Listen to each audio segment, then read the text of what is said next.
Webale kuba nti otambula naffe, webale kuba nti ofollowinga ensonga nga bwe zitambula mu ggwanga lyatu Uganda, ate webale kuba nti weekomera mu kumanya mpola mpola. Bampita Ntambi Jimuso, olunaku lwali tugenda kwogera ku mukyala yuno. Bamuyitaani?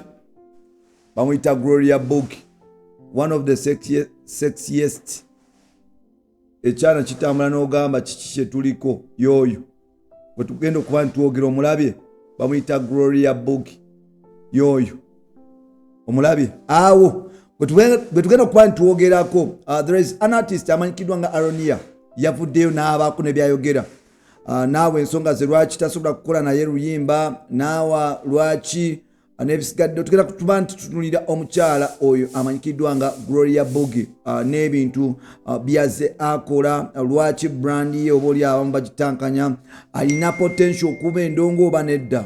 Tugenda kuba nti tubyogerako mpola mpola, so n'olwekyo nja kusaba osobola okuba nti otambula naffe mpola mpola, because tuli wano okuba nti tukuwa a source of information n'okuba nti tumanya biki ebitambula mu ggwanga lyatu Uganda mpola mpola.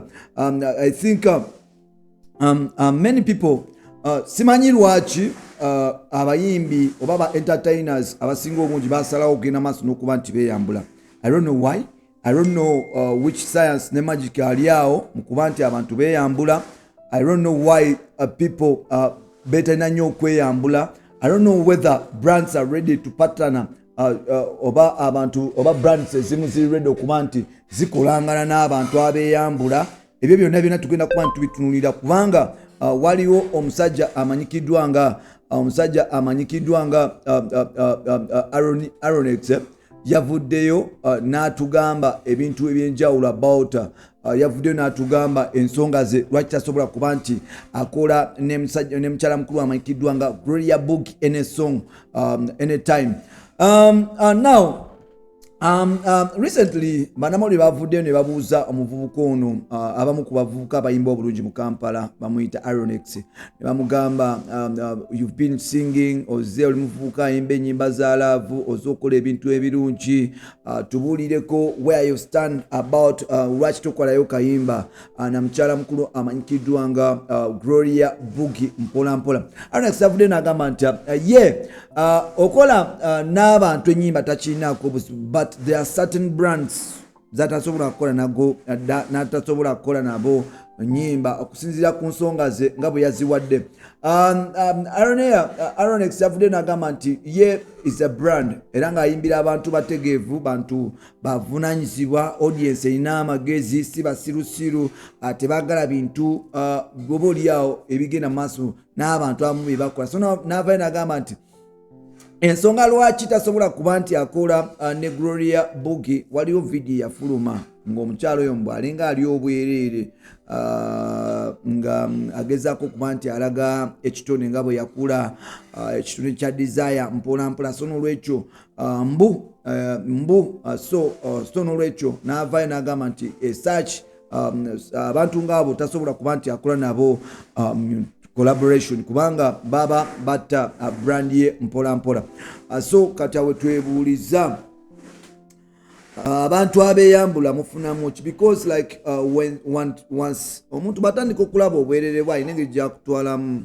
I think to me and people have batandika okuba nti badiscussinga Gloria Buggie in negative way, but I see an artist with potential okuba nti akola ebintu ebyenjawulo, because otunulira toni y'eddoboozi lye atayimba bubi. I think she has that talent, and of course maybe she can win our support somehow somewhere, but olw'okuba alina tageri gye yateekako abamu bamutwala as a prostitute. Mpulira abamu bogenda mugona kiri ekiwala ekyekoza nga bamalaaya, kiri ekiwala ekiyimba ebiguni byuni, but she's a good woman.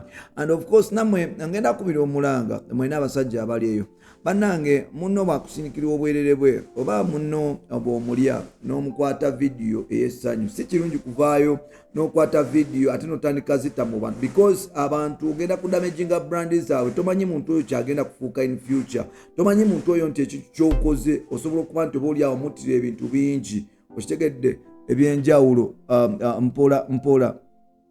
So we should start okubeera, we should start valuing people. tulina okutandika okuba nti oba oliawo tuvaluwinga abantu betubeera nabo ebintu byetukoledde mu kyama mpola mpola oba oliawo byandibadde bikomawo. Now Gloria Buggie engeri gye yapackagingamu ku social media because an artist alina ebifaananyi gyalina okuba nti yeekuba nga abayimbi abakyalo olina okubeera sex olina okubeera otukula bulungi abantu baalikomyawo naye yagenda mu maaso n'okuba nti going very far okusobola okuba nti akola ki ata video bavu video ne bulinkinga up ate mu same period n'ata akayimba akamanyikiddwa nga tolina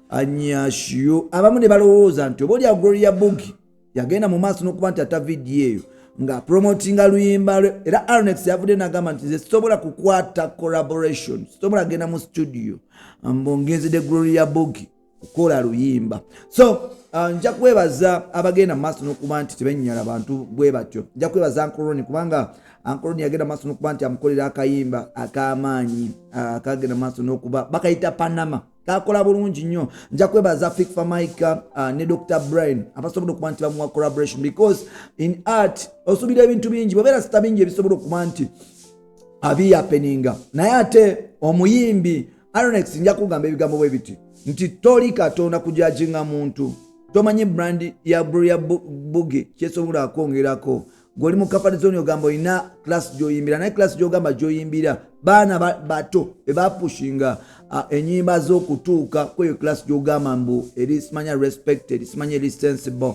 n'ebisigaddewo baali baana bato abagenda maaso n'okuba nti bapromotinga enyimba zo ku TikTok ne ku platforms endala nga bazisaba tewali mukadde yasaba Luyimba lo tewali mukadde alina budde bwa TikTok nnyo tewali mukadde oba muntu mukulu gwegamba obuvunanyizibwa alina budde kuba nti afollowinga biki ebifulumye nyimba kyezifulumye n'esigaddewo. So I think to undermining potential ya Gloria Buggie making a song with her kisobola okuba kuno kigadako because she's a brand ayimu bantu abantu bamulaba abantu bagala okulaba kikyazaako. So okwekutuulako n'ogamba no commenting ng'owa comment enough brand ya muno doesn't make sense. Tulekerawo kuba ntukakanya abantu abamu olw'okuba ffe tulina bye twagala.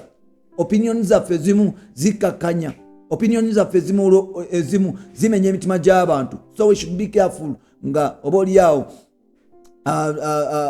to submitting on something because Arnex oli w'amaanyi oli w'akabi naye newankubadde ng'oli w'amaanyi mu class yo naye ne Gloria Buggie w'amaanyi mu ngeri ye okuvayo okumulangira nga bwe yata obwerere bwe tekimaking a sense. I think wali badde nga wekuba mutima ng'omusajja n'obanga ostandinga with her no more hope than okuba nti okola ekintu because ekyo ekintu experiment gyewakoze befaananizaako n'oli yakwata obwerere bw'omukyalo oyo n'abuta mpola mpola. Gwa 256 verse range bampita ntambi Jimso mwebale kuba nti mutambula naffe mpola mpola. Bye bye.